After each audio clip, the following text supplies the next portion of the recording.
How much can you move a day when you think about it, Matt? Yes, you're active around your office and your business, but when you all put it together, you have to look at it. You got to get yourself a grade. How much am I active? How much am I exercising? How much am I playing sports? And all of those, and then you're eating. And all of those comprise a lifestyle program.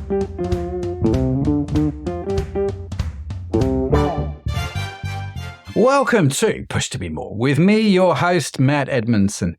This is a show that talks about the stuff that just makes life work. And to help us do that today, I'm chatting with my special guest, Edward Jackowski from Exude Fitness, about where he's had to push through, what he does to recharge his batteries, and what more actually looks like. Now, the show notes and transcript from our conversation will be available on our website, pushtobemore.com. And on our website, you can also sign up for our newsletter. And each week, we will email you the links along with the notes from the show automatically when you're signed up to the newsletter. So make sure you do that. It's totally free. It's totally amazing. Head on over to it. Now, this episode is brought to you by Orion Media, which helps entrepreneurs and business leaders set up and run their own successful podcast. You know what? I have found running my own podcast to be really, really rewarding. It opens doors to amazing people like nothing I have seen. I have built networks, made friends, and had a platform to champion my customers, my team, and my suppliers. And I think just about any entrepreneur or business leader should have a podcast because it's had such a massive impact on my own business, which of course sounds great in theory, but in reality, there's the whole problem of setup, distribution, tech, strategy, marketing. The list goes on. You see, I love talking to people, but I'm not a big fan of all the other stuff, if I'm honest with you. So Orion Media acts like my backstage crew and takes everything off my plate. I turn up and chat to amazing people like Edward, and then they kind of take care of the rest, which is awesome. So if you're wondering if podcasting is a good marketing strategy for your business, do connect with them at orionmedia.com. That's AURION media.com. We will, of course, link to them on our website as well. Now, that's enough about the show sponsor. Let's talk about today's guest. Now, Edward is a fitness pioneer and inventor with over 35 years in the industry. He has founded Exude Fitness, which offers patented fitness regimes based on body types. As an author of 7 books and a sought-after speaker and consultant, Edward is passionate about empowering others to live healthy lives. Sounds beautiful. He's got a PhD in behavioral management and a commitment to staying ahead of the curve. It's fantastic to have another fitness expert here on the show. We've got so many questions. Edward, great to see you, man. Great to have you. How are you doing today? I'm good, Matt. Let's try to get people to a better place, right? That's what it's about. Yeah, absolutely. Well, it's interesting, isn't it? The whole fitness and the health aspect of things. And I'm kind of curious, right? This show is sponsored, as I said, by Orion Media, the podcast agency.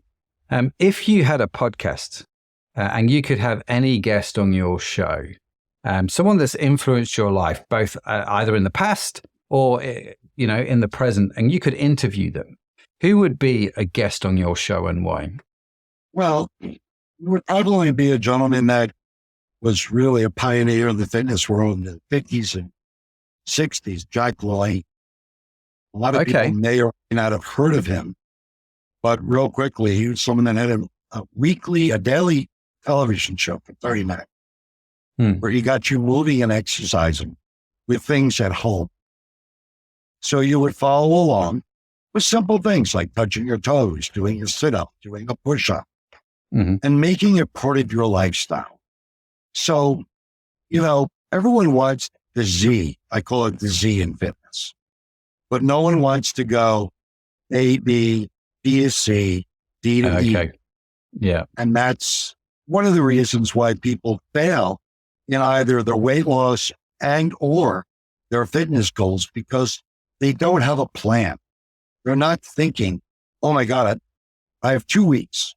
It's most guys are like this. I have 2 weeks. I have a couple hours. I'm going to hit the gym and hit the weights. So they go to the gym, they work out for 2 hours with their buddies, and then reality hits again. and they can't get to the gym.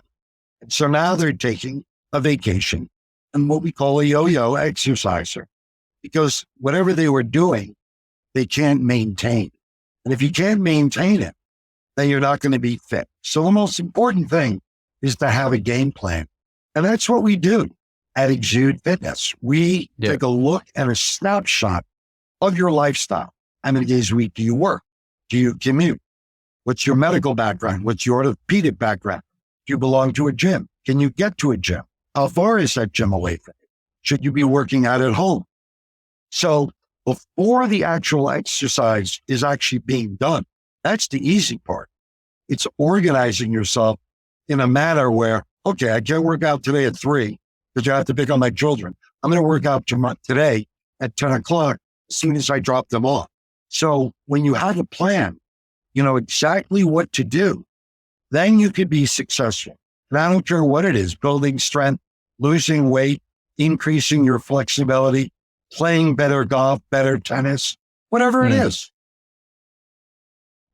So the idea then behind the plan, and I actually, while you were talking, Edward, I'm not going to lie, I Googled Jack LaLanne because I was curious. The name kind of did ring a bell in my head. And now I see the pictures of him. I'm kind of like, aha, I know who you're talking about now, the fitness guy. If I could take a back step, and I want to come back to this plan that you mentioned. I like the what did you call it? The Z factor or the Z factor, as we'd call it here in the UK, because we obviously pronounce the letter differently. And I like this idea that you mentioned that everyone doesn't like to go from A to B, from B to C. They just want to go straight to the Z. Was it Jack LaLanne and seeing him on TV that got you interested in the fitness industry? Is that how your personal journey started? No, I didn't really know about him until my teen years. And then later on, when I started my career, started to do a lot of interviews, people started calling me that. And people started saying, you remind me of him, your message, the way you work, the way you move. I actually started thinking about doing this in first grade. I had a gym teacher. His name was Mr. Reardon, and he would take the time and show everyone how to do proper movements. So I was one of these athletic kids, very blessed, and would go outside and I would eat my lunch, bag my lunch, take it to get online to be first to get outside, get on the football field, American football. And I'd run out there, and then I would gather all the kids together and I would pick the teams and we would play every single day. But I would pick the kids that no one else wanted. And so when we were choosing sides, I would pick a kid named Howard. This is a real first name, not last name. And everyone would say, "Don't get Howard, he stinks." I said, "Shut up. He's going to be great." So that's what I would say. So we would get in the huddle and I would say, "All right, here's the play. Everyone would go out deep.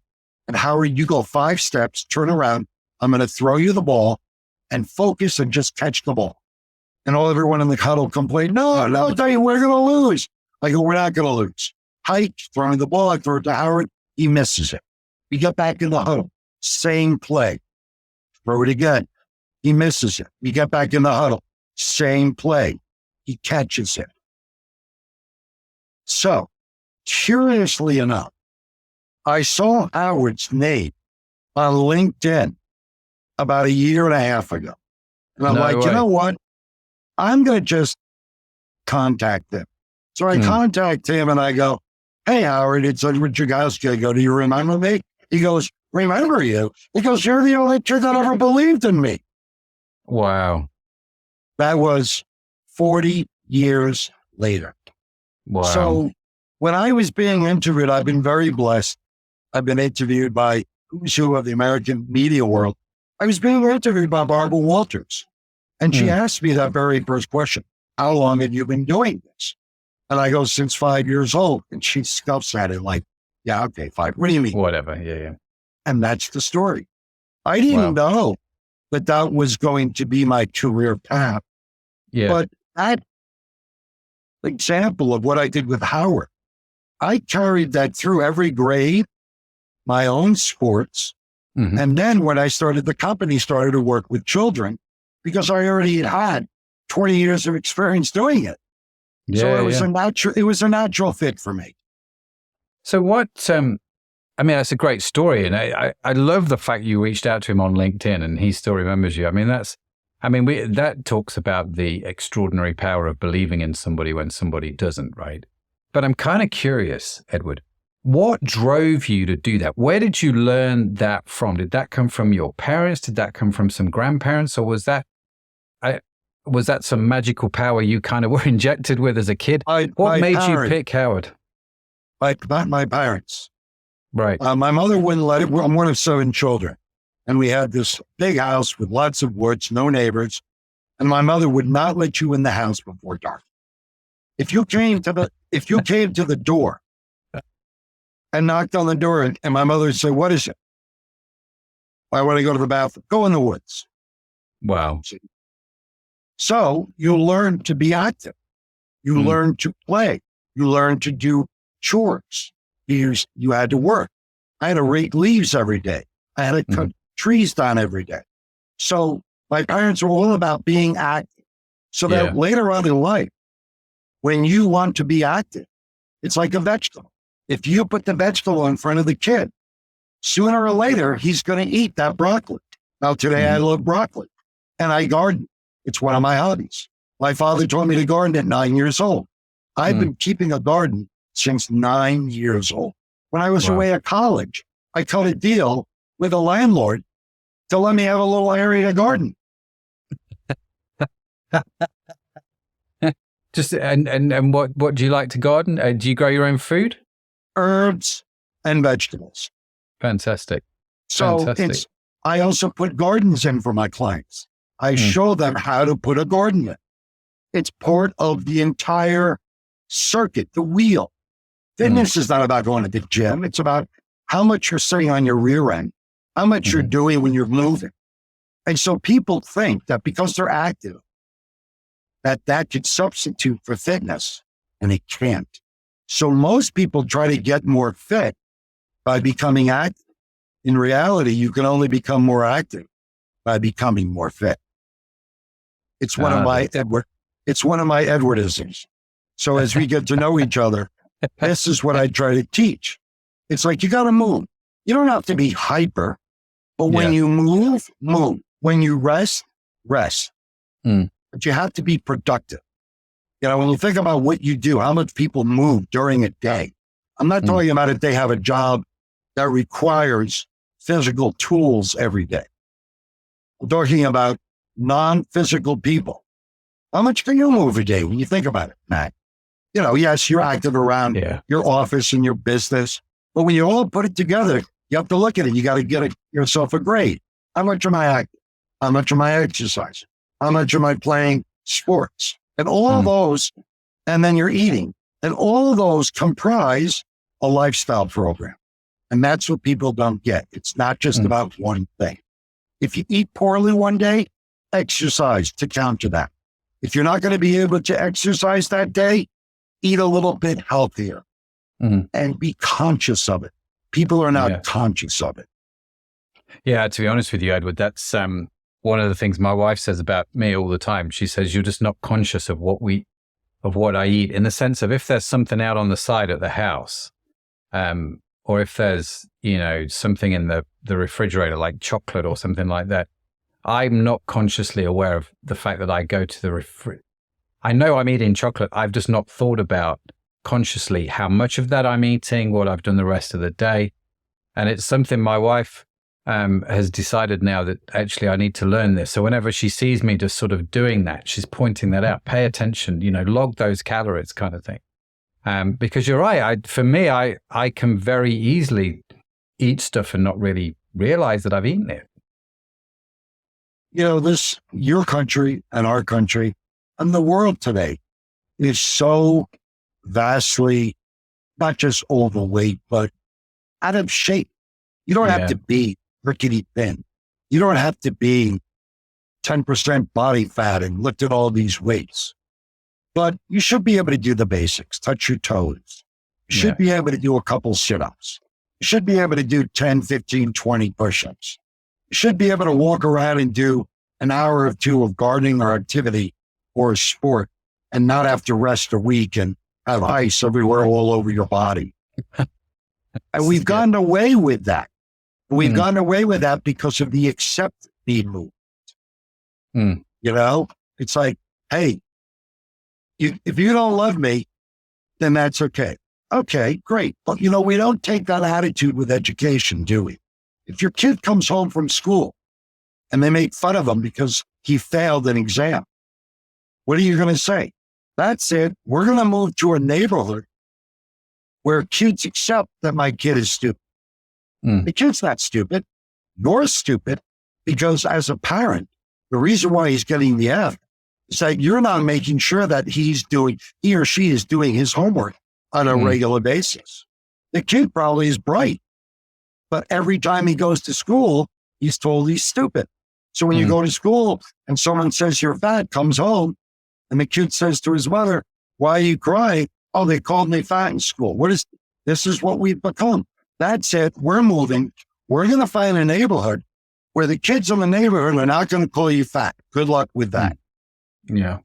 Take the kid, teach them how to make exercise part of their life, and do that by actually exercising with that child.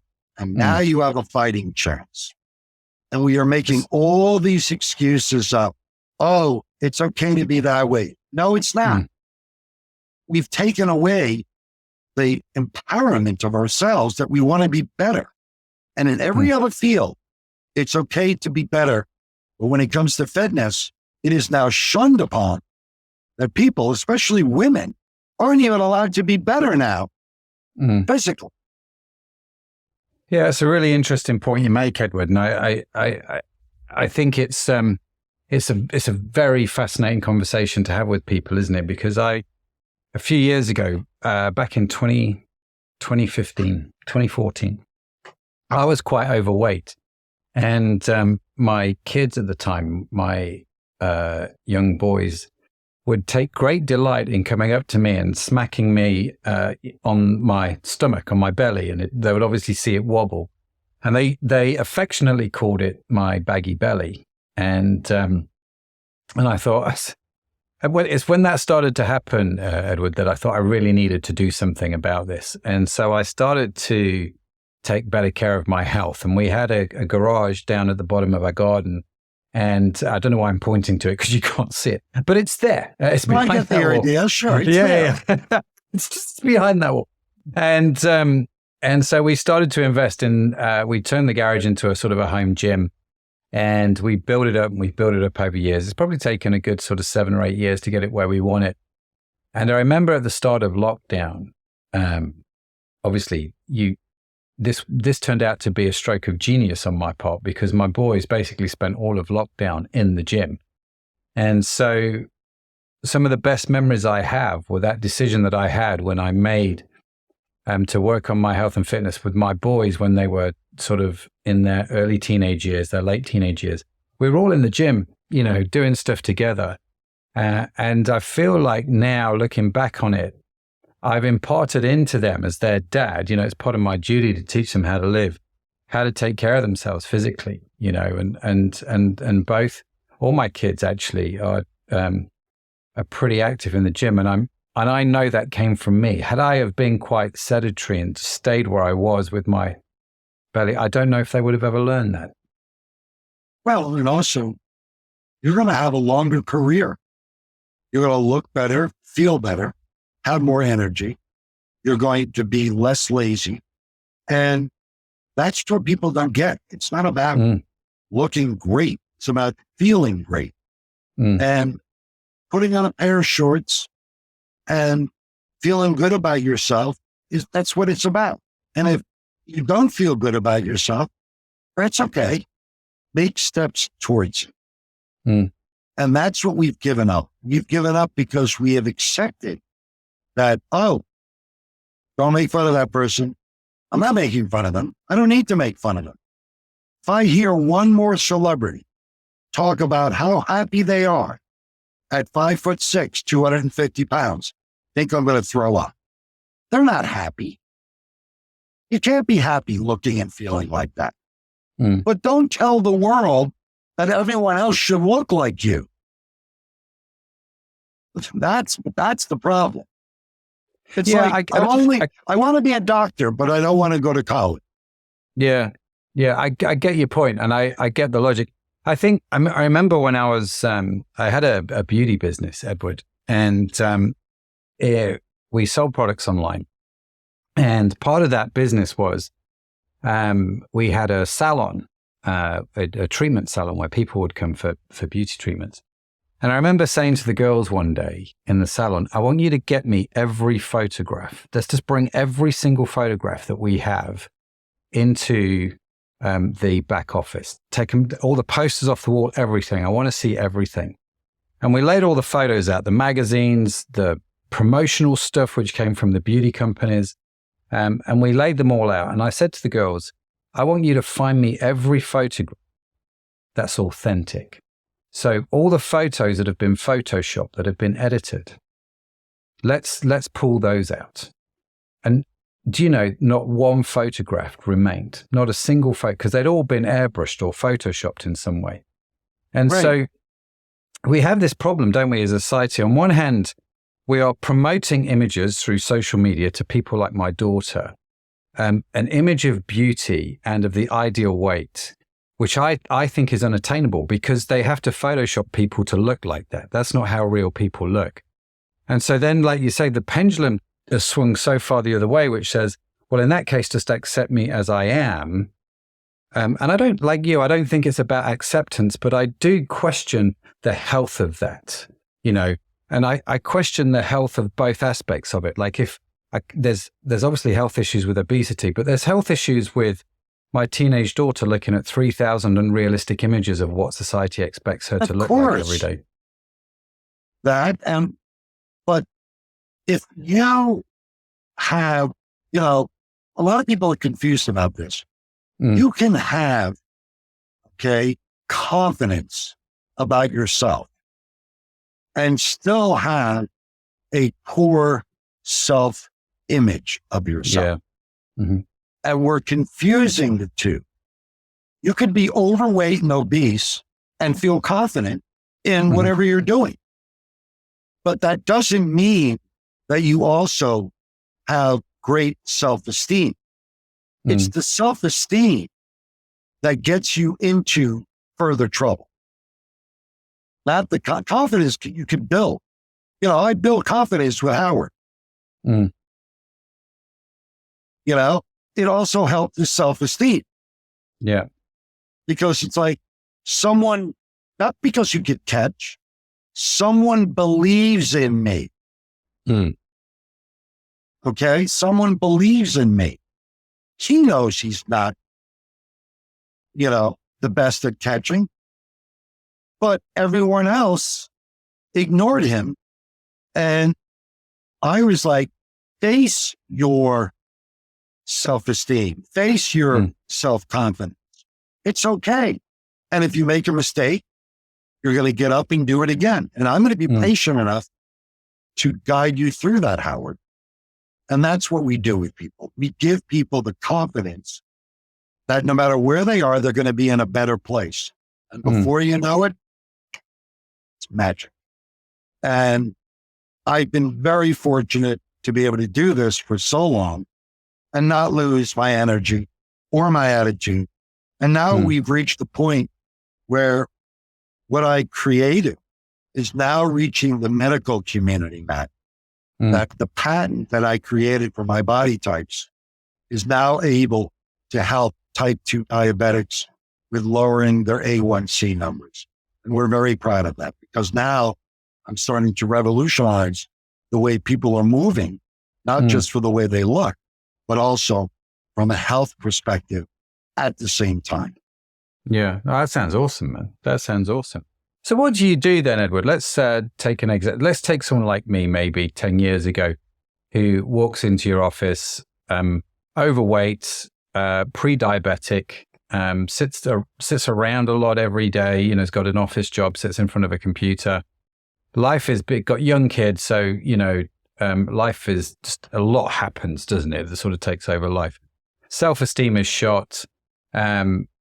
Confidence is not great. Where do you start with someone like that coming into your office? Do you start with confidence? Do you start building their self-esteem, or do you start them on a physical program, or is it all somehow combined? No, I can control. What can I control that Matt does? Think about it. When we eat, we're eating 7 days a week, times 5 or 6 times a day. Yeah. So 7 times 6 is 42, right? All of them out here. We only need to exercise 4 days a week. Not a lot more chance screwing up 42 things, chances, don't you? Then four. So we focus on the fitness, because fitness, when you start working out, you automatically start eating better. But when you diet, our research and data shows that when we diet, it is a demotivator for fitness. Okay. Because you have no energy. And you can't get yourself mind rested and body rested in order to do that. So I can control what Matt's doing through Skype, Zoom, or any other virtual way.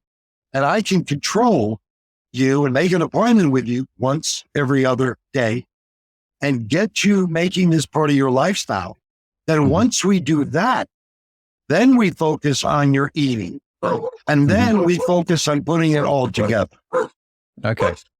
So what are some of the common excuses, Edward, that we tell ourselves when it comes to getting fit? What are some of the, I suppose, the lies that we believe that you find yourself regularly trying to We don't have enough time We don't have enough time is number one. Okay. And that's due to poor organizational skills. They pick a gym that's 30 minutes away by car. Yeah. So on a great day, they'll get there. But I want to know your worst day. I want to know your daily activity from 8 in the morning till 8 at night on the worst day of the week. Not the best day, the worst day. So number one is lack of perceived time. Number two is they just don't like it. I hate it, Edward. I don't like it. And I'm like, hey, I noticed that you have a master's degree. Did you get home from school every day and say, I'm psyched, I can't wait to study? I said, why did you study? Because you had a carrot. What was the carrot? The carrot was to get that degree. So you have to find the motivation. What I figure out for them is, what button do I need to push for that person to motivate them? Is it vanity? Is it more money? Is it more energy? Is it to be healthier? Once I find what that one thing is, and everyone has one thing at least, then I step on that and I never let go. Yeah, that's really powerful.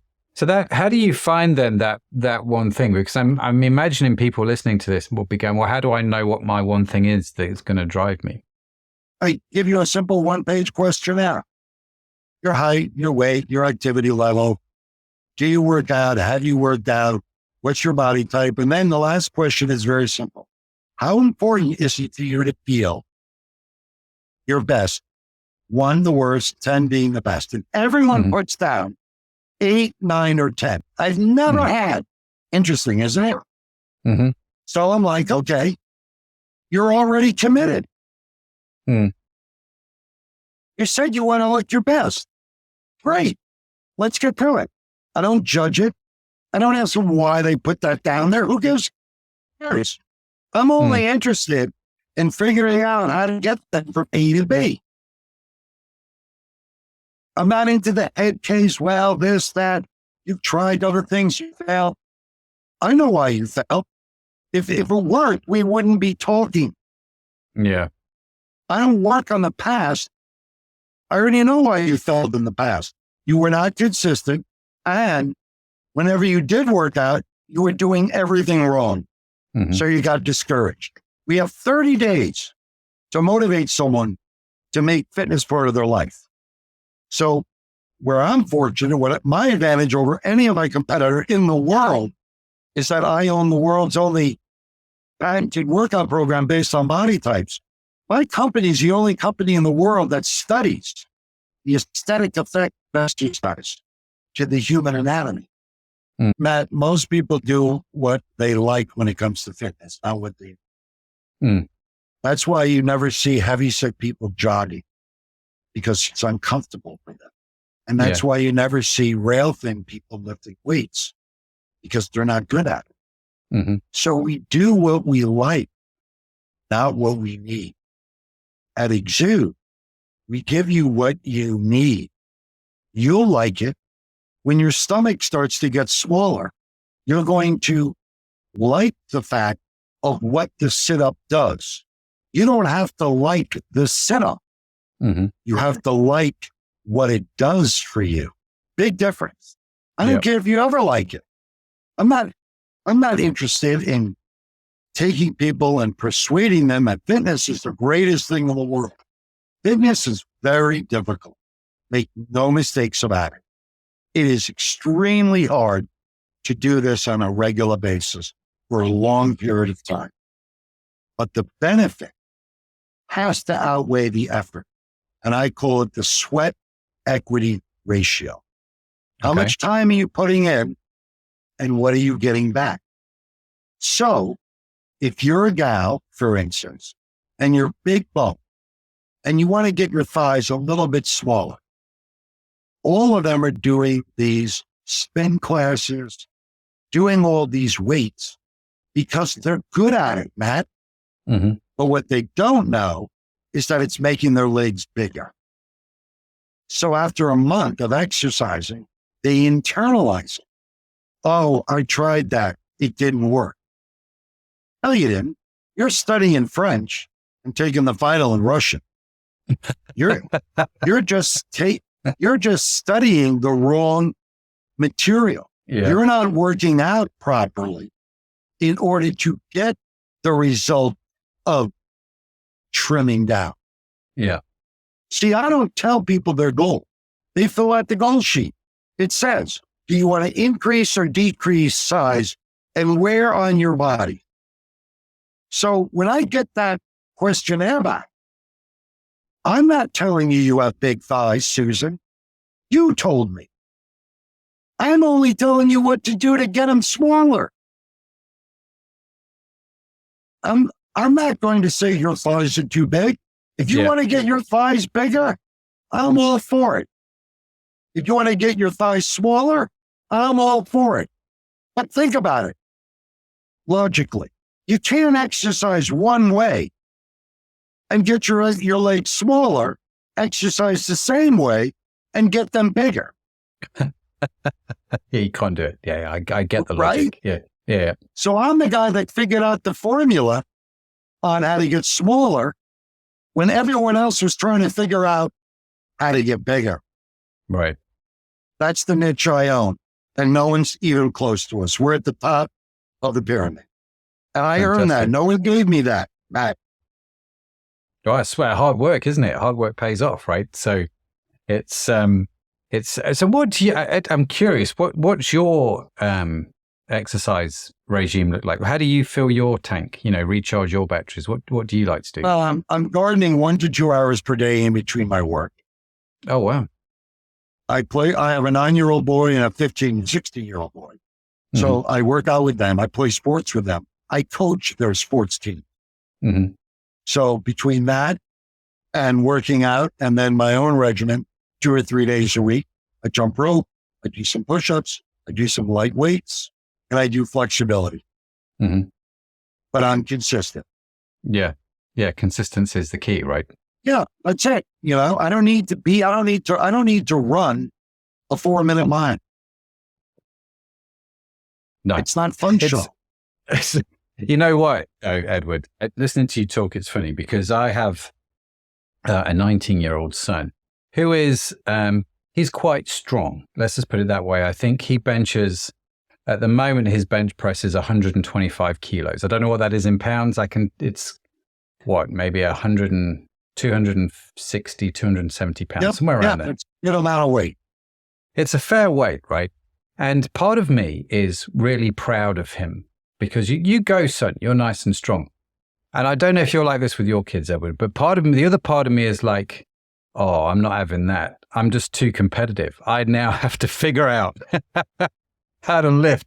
And so I sent my son a text message a few months ago. A few weeks before I turned 50, for the first time ever in my whole life, I managed to bench over 100 kgs. I did 105. There you go. Yeah, I got to 105. Still 20 kgs less than him, which is 50 pounds. It's still 50 pounds less than him. And I sent him a text message saying, I've just benched this amount, 105 kgs, sent him the video. And Edward, he sent me a message back saying, Dad, it's good to see you lifting the weights that I warm up with. And I was kind of cut. Part of me is proud, but part of me is too competitive. I'm trying to catch up with him, and I at some point I need to let that go. I'm still fortunate that they're not nearly as strong as their old man. Yeah. So it's going to be a while before they surpass me. And I've been doing this again since 5 years old. So it's very easy for me. Well, bless you. I enjoy it while it lasts. But flexibility is the key for people, anyone over 50 years old. Right. You have to be able to hamstring the muscles behind your legs. That protects the lower back. Yeah. So that is and skipping rope is the most efficient exercise in the world. Oh, really? For cardiovascular. Yep. So all of these things that we're talking about, all the best exercises, that's what I wrote my books on. I didn't write the book. Yes, I wrote the book literally, but the public did. The public told me, Edward, how do I stretch? So I'm like, I'm going to write a book and teach people how to stretch. Bang, bestseller. Well, I don't know how to jump rope. I'm going to come up with a video, a DVD. I'm going to go to Barnes & Noble and convince them that they need to put this in a box and sell it. Bang, boom, bestseller. So you, the public, wrote the book. I just did the actual writing. Yeah. So I give the public what is needed. And because I'm in the trenches with them every day, I'm able to figure out what is lacking, what they need, what buttons to push. So it's very exciting. Every day of my life is never boring. And never boring. That's fun. That's nice. And keep it with I always kids. tell people that's the journey. Push to be more. I mean, that's what you're about. Yeah. It's how do you motivate yourself to push to do more? And by the way, you can have bad days, lull days, but they're very few and far between. Yeah. Plant seeds. You may not make money today, but maybe that seed you planted 3 months down the line, it's going to make money. So the money aspect never comes into play, because if you're effective at what you do, you will make money. Yeah. It's a different mindset, a total different mindset. It is. And I think for me, what defines people is what they do when they get slightly derailed, when things don't work out, when they do have their off day. How you respond to that, I think, is the big difference, right? Because you are going to have them, like you say, but how you choose to respond to that is what defines a person, I think. Listen, Edward, we've got to that stage of the show where we are going to do the question box. And so this is where I'm going to flick through my random stack of questions. Tell me when to stop. And okay. It's an interesting question. In what ways have your parents influenced your choice or choices of partner? They have influenced me to try to seek out a person who is hardworking, great at communication, and that you both own the same set of values and morals. Yeah. So in that regard, that's what my parents were able to teach me when it comes to seeking a partner. How important is it for you then that your partner has a similar set of values and morals? It's everything. Mm. If I think helping old women across the street is the right thing to do, and you think I'm wasting my time, we have a problem. Mm. Yeah, that's really interesting. So how did you find, I guess let me rewind a little bit. How did you understand what your personal values are? How did you get an understanding of that? Was that something that you deliberately thought about one day, or was that just something that's intuitively known inside your mind? No, I think it was just given to me, and learning life lessons, making mistakes, being in relationships. I'm not talking personal only, being in all relationships, whether they be business or personal, and seeing that, there's an expression, I use it all the time. If it looks like a duck, quacks like a duck, it's a duck. Yeah. I'm willing to give that duck many chances to quack properly. Mm-hmm. When I've exhausted all the possibilities of them quacking properly, then I move on. Yeah. And so there I'm very patient. Mm-hmm. In business even, I've done business with a lot of people where we're on deadline, where you're supposed to send me something, where you're supposed to finish a project. And of course, 9 out of 10 people don't do it. In the old days, I'd freak out, send them a nasty email. Oh, I used to tell you what a loser you are. Now it's like, okay. It's obvious that this person doesn't own the tools necessary to play in Ed's sandbox. Mm-hmm. So I just move on. Good luck, this and that. I already motivate people, everything I do. Now I got to motivate you to be good at your freaking job. Now, if you want to pay me to do that, that's different. But if we're going to do a business, a co-branding relationship, or any type of business together, and you can't get it together, that's okay. You're not ready. You're not ready.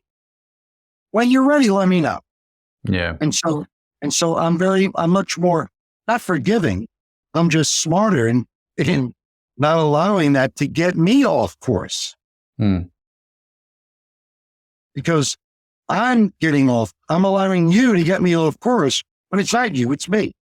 I control my emotions. I control my decisions. Not you.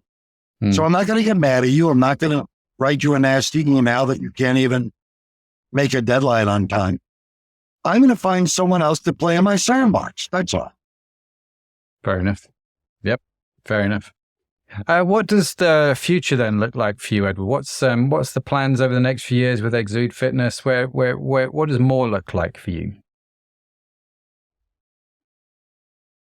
Within a year or two, I'll have my system, major hospitals around the United States of America,